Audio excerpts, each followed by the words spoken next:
Hey everyone, have you ever been told to get out of your own head, or that you've been thinking about yourself maybe a little too much? That sounds like a piece of advice that you've been given, and I'll tell you what, today's discussion is for you. Thank you so much for joining us on the Level Up Your Legacy podcast, where we're walking through the book Ego is the Enemy, chapter by chapter. And if you're tuning in live, a special welcome to you. And if you're going to watch this later on in the future, I want to welcome you as well. Thanks for diving in with us. Today, we're going to discuss chapter 7. And it's called Get Out of Your Own Head. It's all about the pitfalls of thinking and thinking about yourself a little bit too much. So we'd love for you to join in the discussion today. If you've got a question or a comment, feel free to post that below this video. Ask us a question. Let us know something that you're thinking about. And if we've got time at the end of our podcast today, we'd love to get to that as well. So Ryan Holiday pulls absolutely no punches in this chapter, and his bluntness is so well received because as leaders at all levels, our ego creates an environment where we become self-absorbed, self-preoccupied, even self-focused to our own detriment. I don't know about you, but I know I worry about what other people think about me. I worry about what ifs. I become consumed about the perception that other people have of me sometimes. And this hurts. It hurts our reputation. It hurts those who follow us as well. So we're going to talk about that today, Bill. Ryan Holiday, I love this quote, right? I want to start off by quoting him. He says, "People prefer to live in passionate fiction than in actual reality." Now, talk about a loaded statement, right? So passionate fiction instead of reality. I know that's a much more comfortable place to live sometimes. It can be scary. But in terms of the self, let's talk about that for a second. What do you think is the difference between an inflated sense of self and a healthy level of self-esteem? Well, first of all, I think a simple test of knowing whether or not this is a problem for you is when you look at a group photo that you're in, who's the first person you look at? Wow, for a Zoom call, who do you stare at the Zoom call, right? Usually it's yourself. We're in the center of the frame. It's a great question. An inflated sense of self and a healthy level of self-confidence. I just think it kind of goes back to one of my favorite authors is Henry Cloud, and he always talks about the importance of kind of living in alignment with and embracing reality. I think the inflated sense of self and a lot of what Ryan talks about in this chapter has to do with this imaginary world that we can kind of live in. It's a parallel universe of our own making, we all do it. Yeah. I was thinking about, I used to be a passionate hoopster. It was my sport growing up. And I cannot tell you the number of hours I spent growing up, like just shooting around and practicing by myself. And how often during those times I would imagine myself playing in front of like large groups of people. I went to a small Christian school the last 2 years of my life. I've never played in front of a huge crowd. But in your mind, it's Madison Square Garden. In my mind, it was the Boston Garden because I'm huge Celtics fans. And shout out to the Celtics who won last night against the Warriors, game 1 of the finals. But like every time I'd hit a shot, I would just imagine the crowd, going crazy and the roar from the crowd. And it made me think of that that quote in the chapter. I wanted to read that real quick.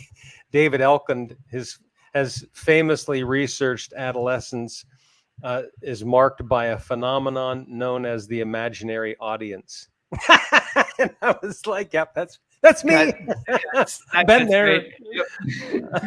Cut, Steve.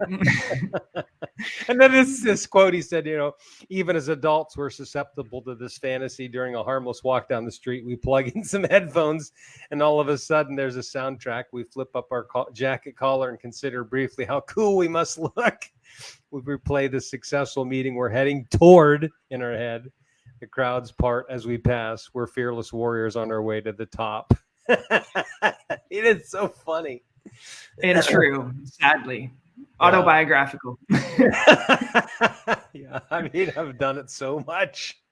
So, I mean, back to the question, I think, is it wrong to do that? No, I mean, we all imagination is not a bad thing, but we have to balance that with reality, right? I mean, we can't live detached from reality. And I think, one of the examples in the chapter was General George McClellan, and how, he just spent so much time in his own head in an imaginary world of his own making, rather than actually doing things and leading tactically, in an effective way. Much of what he was doing was futuristically in his head, and that it hadn't even happened yet.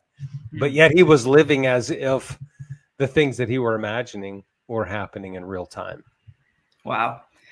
That's amazing. I want to go back to your example first about you playing basketball in front of millions of people in your head, because well, thousands. Why stop there? Let's go for millions. So think about this. When I was thinking about this question, I thought of the difference between where you put yourself and where you put others, right? As a metric of your self-confidence and an inflated sense of self. Like, absolutely. It's perfectly natural, and I think, and healthy in some ways, to think I am capable, I am strong, I'm able to do this, right? You can imagine yourself on that court doing that. But when you start to say, I'm more capable than you, I'm better than him, like, that's where, that unhealthy level of self-confidence, because you're putting yourself above other people instead of letting yourself actualize that you are capable and confident and able. Right. So yeah, dude, totally. And I think that's where the real confidence comes from. It comes from doing of the deeds, right? Yes. I do a lot of speaking, and I don't know. Which you're great at, by the way. I'll inflate your ego a little bit, because you're someone I've always looked up to at that level of skill. But if you just saw me the first time that I spoke way back, in the 1980s in Bible college in preaching lab, it was awful, right? So while maybe the raw gifts were there, an interest, a deep passion was there, some level of a natural talent was there, none of it had been honed and formed and developed, and there's no getting around that. Like, there has to be this journey that you walk where you actually forge real confidence that's born out of doing something so many times that you develop a level of competency. And part of that process is failing prolifically. Yeah. Wow. many times along the way. Right. So like, I don't think real confidence is built apart from just doing it, and doing it a lot, and just growing through the experience of doing that, so that there can be a real sense of, I think in confidence, it's important, not cockiness, but a sense of strength of self that people can feel, that they can feel comfortable with, and even confident in. Like, I'm comfortable in my own skin. I know what I want to say. I'm at peace with saying it. I feel good about saying it. And that's the kind of, like, using the example of speaking. I know a lot of people like to develop those skills. We work a lot with leaders, and that's one of the things that leaders really want to develop, is the ability to communicate, and they attach that a lot of times a almost like a mark of, or a litmus test for confidence, is that I can speak in front of people and do it at a level that I feel good about. You know what I mean? Sure. Yeah. Wow. Your example brought up something I thought about last week. I got to hear author Robert Beatty speak, and he wrote the Serafina series. It's like a teen book series. And he went from just completely under the radar to being a bestseller in what the public eyes seemed like overnight. And so when he was talking, he's like, I wrote for 38 years every single day before I ever got noticed. He's like, I wasn't an overnight success. He said, I look like that to everybody else. Now he's, he got picked up by Disney. He's writing all these different series. As he's doing his dream job, he's like, I failed countless times before I got to be able to do what I get to do now. and he had that level of confidence in himself, partially because he had failed so many times and he figured it out. He finally figured it out. Yeah. Every failure was a chance to figure it out, and that's a powerful message, right? Especially because when you're in the failing side, you can feel like your confidence is so low, but that can be leveraged to actually build. Absolutely. And I think it's like, I think a good synonym for failure is learning. Wow. And like, if people could look at failure as a means of learning and growing rather than, it's like life is this pass fail experience or experiment, no, it's a process of trying, learning, and growing from those experiences. And as long as we're learning and we continue to move forward in that learning process, which requires, what we've talked about in this whole book is just a level of humility, right? Mm-hmm. Then I think we can really grow a sense of genuine confidence out of that. Wow. Well, that leads perfectly to our next question, right? So how, practically speaking, what do we do to rein those perceptions of ourselves in? How do we keep from our ego getting super inflated? And what do you think? Well, I three things came to my mind. Feedback, failure, and spaces for vulnerability. I thought you were going to go all preacher on me. I was like, feedback, failure. I didn't have time. I was waiting for the third one. Give me a few minutes. I'll come up with it. Awesome. Well, we already talked about failure. I think failure it's a wonderful gift because it keeps us grounded. Yes. It really practically destroys the Messiah complex, Yeah. Like, I think I'm awesome. And then you actually, step in. I'll give you an opposite example. When I was in ministry for many years earlier, I did a lot of worship leading, but more as a vocalist. But I was always this huge fan of people who could lead worship by keyboard. And so I'd always had a dream of developing, skills playing the piano. And I bought this software that would teach you how to teach you basic comping patterns. And so I did it quite a bit and started playing a lot of different songs and thought I was better than I was. And then I had an opportunity to actually lead worship on a stage in front of a very large audience. And I was leading worship while playing the keyboard. And let me just say, we got through the weekend, but I didn't feel great at all about the experience. Is there video proof of this? I'm like, wow, I think I've just been exposed and I'm never going to do this again. So it was like one of those things where I wasn't motivated to do more of it, but to realize that I think I'll focus my efforts in other areas. But the whole idea was, it revealed the truth about the actual skill level I had versus what I thought I had, Wow. Well, and go ahead. I was going to say that feedback is key too, right? It helps bring that awareness, and awareness helps rein that perception in. 100%. Yeah. I think that does go. That's the feedback of reality, right? Mm-hmm. I just experienced reality, and reality handed me a dose of medicine that I didn't enjoy. I think there's other feedback too, from people, so like one of the things that I do in one of the companies that I work with is it's called a 180. And 180 is a process where we provide every member of the team with feedback, intentional feedback from three directions: from your boss, from your peers, and from yourself. So 3 directional feedback. And it's a really cool process because, like, there's the perception of how leaders think they are experienced by others on the team, and then they get the feedback report from the actual feedback from their teammates. And I mean, I've seen people get like really angry because they're not as awesome from the perspective of their teammates as they are in their own head. And well, I they mean, just got punched in the face with yeah, reality. yeah. It's the whole Mike Tyson, everybody has a plan to get punched in the face Yeah. situation. And those moments are, I think, and I've taught sessions on the value and the gift, seeing feedback as a gift, and therefore making sure that you build it into the framework of your life where you're getting real consistent feedback from people that will tell you the kind truth, right? And I see a lot of leaders who insulate themselves from that because it's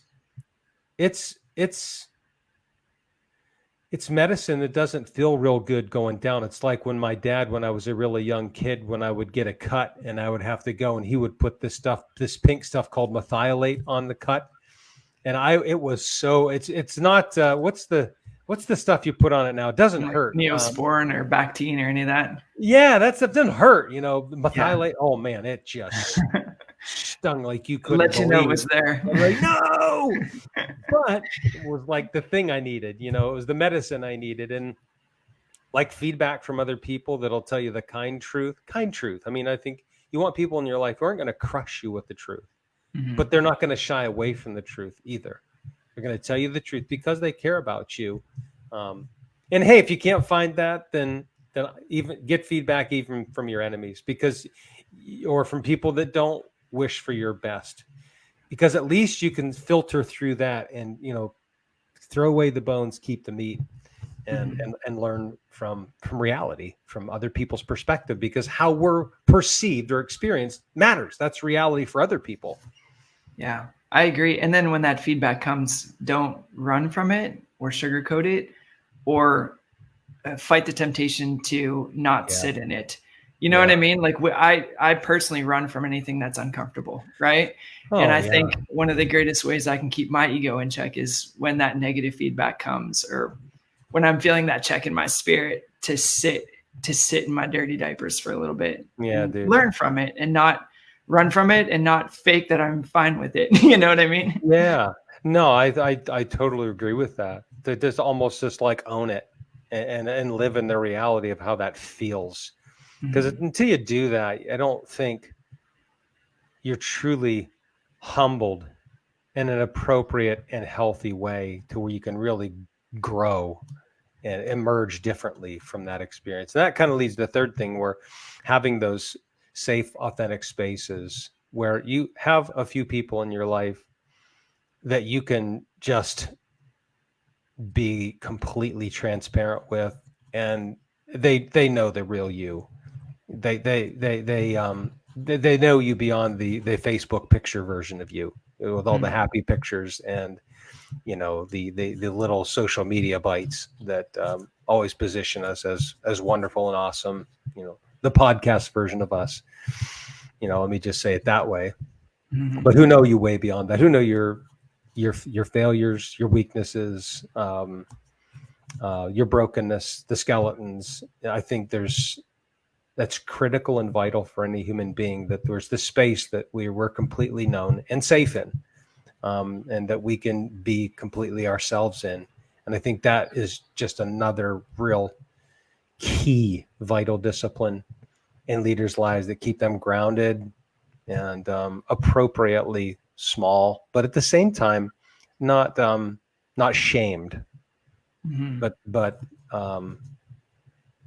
just I'm in this space where I'm seen for who I really am, the good, the bad, and everything in between, and I'm embraced in that. And I think out of that, those types of experiences also help keep us really, really grounded in a very healthy way. Well, and I think even going back to that initial quote, that helps us live in reality instead of passionate fiction, right? I want to live in the highlight reel of what I look like on Instagram. Yeah. But that's not reality. Yeah. Well, we haven't talked about the other side of this. And the other side of this, there's a lot of people live in a reality in the opposite direction, where a world of self-hatred. Wow. And self-loathing and self-destruction. Well, that's not real either. That's not healthy. That's destructive, is just in the other direction, but you're still inside your own head in a way that's not in alignment with reality, and that's not helpful for you or for anybody. Mhm. So, I mean, I think it goes in both directions. And whenever you're in either one of those directions, you're not physically able to be present, right? And isn't that the That's goal? right. To not miss the 100%, moment that you're in? 100%. Yeah, I mean, in either one of those scenarios, who's in the center of the frame? Hmm. You are. Whether it's self-loathing or self-aggrandizement, you are in the center of the frame. You're the focus. You're the narcissist. Wow, that's awesome. I want to close on that thought. You know, the way that Ryan Holiday ends this chapter, I think, is brilliant. I'll just read it because it's so phenomenal. It says, living clearly and presently takes courage. Don't live in the haze of the abstract. Live with the tangible, real, even especially if it's uncomfortable. Be part of what's going on around you. Feast on it, adjust for it, because there's no one to perform for. There's just work to be done and lessons to be learned. And all that is all around us. Yeah, so man. Just I love it. Being fully present. Yeah, it's awesome.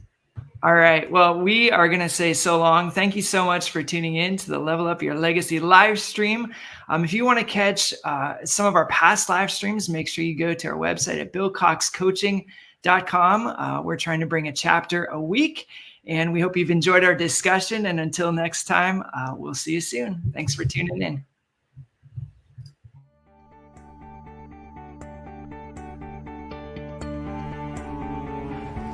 Hey, thanks again for watching today's video. And before you go to the bottom of the screen, like us on Facebook, subscribe to our YouTube channel, and make sure you go to billcoxcoaching.com. Sign up for our regular newsletter to help you move from success to significance and lead your life in such a way that you live a legacy. Have a great day.